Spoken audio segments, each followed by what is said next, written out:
Salut à tous les amis, c'est StyGeek, j'espère que vous allez bien. Aujourd'hui on se retrouve dans un décor un peu particulier comme vous avez vu, ça change un petit peu. On est du coup dans mon nouveau bureau du coup à la maison, hein. Donc j'ai changé pas mal de bureaux ces derniers temps, mais là on est dans le bureau du coup définitif à la maison. Donc c'est encore un peu les travaux bien entendu. Vous voyez que ici il y a un grand mur blanc, donc il va y avoir quelques petites décorations qui vont être apportées par-ci par-là. Donc pour rendre un peu plus ça, on va dire un peu plus gai la pièce, hein, avec un petit peu de décoration. Donc n'hésitez pas dans les commentaires à me dire les petites décorations qui peuvent rendre pas mal sur ce petit mur. Et donc là, côté placard, voilà, un placard, on va dire un range bordel, un range fourre-tout. C'est pas fini, c'est en travaux, hein, comme je vous l'ai dit. Mais peu importe, c'est pas le sujet de la vidéo. Aujourd'hui, dans cette vidéo, on va voir s'il est possible de faire un rig complet de minage, bien sûr, hors GPU, et on fera une vidéo après qui en fait va rejoindre cette vidéo là avec les GPU les moins chers d'internet qu'on peut trouver sur AliExpress, Amazon ou des sites internet, peu importe, bref. Donc là le but dans cette vidéo ça va être de vous montrer qu'on peut faire un rig de minage avec moins de 300 € et encore il y a moyen de gratter vraiment pas mal à droite à gauche sur quelques composants pour réduire ce prix là. Donc il y a beaucoup d'entre vous qui m'ont dit que voilà, c'était assez dur de se lancer dans le minage, il fallait un gros budget, etc., etc. Alors pas du tout, on peut se lancer dans le minage comme on va le voir avec un budget très serré, très light. Donc voilà, en tout cas c'est parti, on va commencer tout de suite la vidéo sur AliExpress, on se retrouve tout de suite. Ciao. Donc les amis, du coup on se retrouve sur AliExpress, hein, comme vous avez pu l'entendre juste avant. Tout simplement, on va commencer par la carte mère. Donc ça, c'est une H80 Pro BTC, hein. Donc elle va pouvoir supporter jusqu'à 6 cartes graphiques. Donc vous allez pouvoir mettre de la 3080, 3090, RX 6600, 6800, 6900. Toutes les cartes graphiques sont compatibles avec les ports PCI, hein. Ce n'est pas le port PCI ou la carte mère qui est bas de gamme qui va pouvoir supporter telle ou telle carte graphique. Là, quand on fait du minage, on va pouvoir mettre n'importe quelle carte graphique avec n'importe quelle carte mère à condition d'avoir un port PCI bien entendu. Donc là, l'avantage de cette carte mère là, c'est que du coup, c'est une carte mère qui revient peu cher. Elle a un BIOS déjà dédié pour le minage. Il va pouvoir justement, cette carte mère va pouvoir accueillir les 6 cartes graphiques d'un coup sans avoir à les bidouiller dans le BIOS à droite à gauche, comme vous avez déjà parlé dans plusieurs vidéos. Donc c'est une carte mère bien sûr d'ancienne génération, puisque là on est sur des Intel de 3e et 4e génération. On est sur du socket 1150, donc très très vieille génération. Mais moi j'en ai encore qui tournent actuellement local, hein. C'est des très très bonnes cartes mères, ça il n'y a, pas, y a, pas, y a pas à dire dessus. Ensuite, qu'est-ce qu'on va pouvoir mettre comme processeur dessus? Donc ça très important, bien entendu, mais ça reste pas, on va dire, le point fort de cette carte mère puisqu'on n'en aura pas besoin en fait du processeur. Ça va être un élément juste pour faire booter le rig et pouvoir accéder au système d'exploitation. Donc le processeur maintenant, ça va être tout simplement ce Pentium le 3250.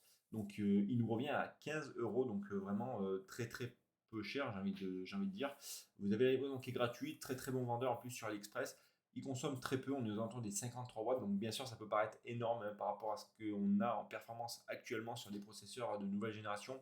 Mais voilà, ça c'est des processeurs qui ont bientôt 10 ans, donc au niveau de la consommation, c'était quand même assez tranquille, assez pépouze.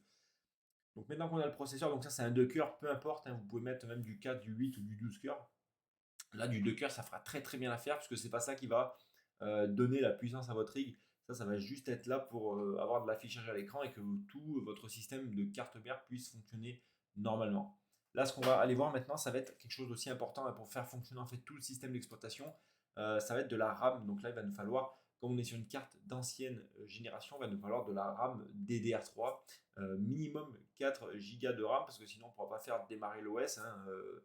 Alors je sais plus trop, donc là on est sur de la 1600 en DDR3, très très suffisant. Voilà, 15 petits euros comme ça, hop, c'est claqué, c'est lâché. Alors après, il y a beaucoup d'anciens ordinateurs que vous pouvez récupérer aux décharges. Moi-même, j'avais fait une vidéo où j'avais récupéré un PC aux poubelles.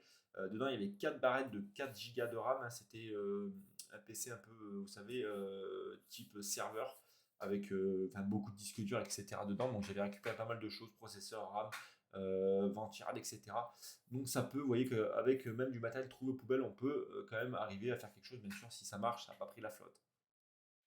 Donc maintenant qu'on a la carte mère, le processeur et la RAM, il va falloir trouver des adaptateurs pour déporter nos cartes graphiques, puisque là, vous n'allez pas pouvoir mettre directement vos cartes graphiques sur la carte mère. Il va falloir des risers, ce qu'on appelle. Donc c'est un extender, vous allez brancher le riser sur la carte mère et ensuite vous allez tirer, mettre votre riser à côté pour pas avoir les cartes empilées les unes sur les autres et pouvoir espacer vos cartes graphiques pour que ça chauffe le moins possible, hein.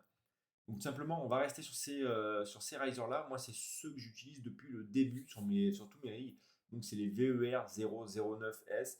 Vous avez une LED bleue, une LED rouge. S'il y a un problème, si une alimentation n'est plus connectée, vous avez un câble qui a grillé au niveau de l'alimentation du riser, les LED seront éteints. Donc ça, c'est plutôt pas mal. Au niveau de la stabilité de ces risers, il n'y a rien à dire parce que ça marche très très bien. Vous voyez qu'il y a eu 4830 commandes sur ce produit-là. Et c'est les moins chers qu'on peut retrouver à l'heure d'aujourd'hui, hein. Il y a 6 risers pour 33 euros. Donc c'est quand même pas mal. Les autres, les nouvelles générations sont vendues à peu près 9 à 10 euros par riser.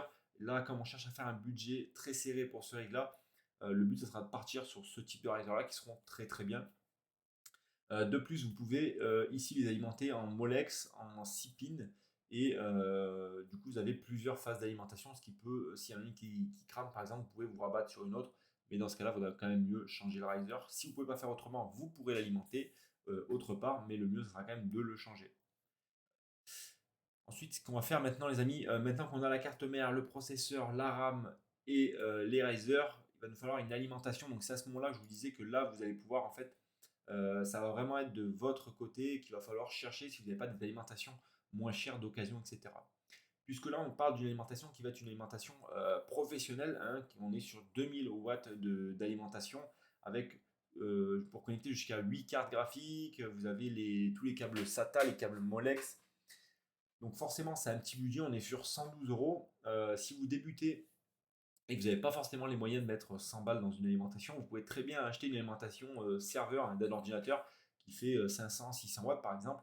Vous pouvez mettre avec ça 3 RTX 1660 Super. Ça marchera autant bien et ça se retrouve autour des 45-50 euros suivant bien sûr la marque de votre alimentation.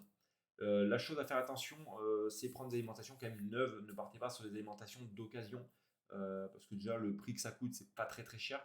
Mais voilà, ça serait con que vous achetez une alimentation d'occasion et que ça fasse griller en fait votre rig ou votre carte graphique ou peu importe, que vous ayez d'autres éléments qui partent en fumée à cause d'une simple alimentation achetée d'occasion. Mais en tout cas, celle-ci, elle est très très bonne, hein. Je vous les ai conseillées depuis mes débuts. Des alimentations, vous allez avoir tous les câbles, vous n'avez pas besoin d'avoir de dédoubleurs, de splitters, etc. Vous aurez tous les câbles suffisants pour alimenter carte graphique et riser en même temps avec du CPIN. Donc ça, c'est très très important. Le CPIN, on ne va pas le rappeler. Pourquoi? Par rapport au SATA, simplement parce que le CPIN va pouvoir encaisser de plus grosses charges de courant que le SATA. Voilà, pour éviter d'avoir des cartes graphiques qui crament, bien entendu. Alors ensuite, bien sûr, il va y avoir donc l'élément important, hein, la petite clé USB. Donc là, on est sur une petite clé USB à 2,88 €, hein. Ça reste indispensable. Vous allez pouvoir mettre dessus votre système d'exploitation, que ce soit iOS ou Windows. Donc là, Windows, il va falloir prendre une clé quand même un peu plus puissante ou directement passer sur du SSD si vous avez un budget un peu plus, on va dire un peu plus souple, hein, bien entendu. Ensuite, ce qu'il va y avoir, ça va être le châssis, puisque là, on a quasiment tout. On a la carte mère, on a le processeur, on a la RAM, on a les risers, on a l'alimentation, on a le système, le stockage. Il va nous falloir bien entendu un support.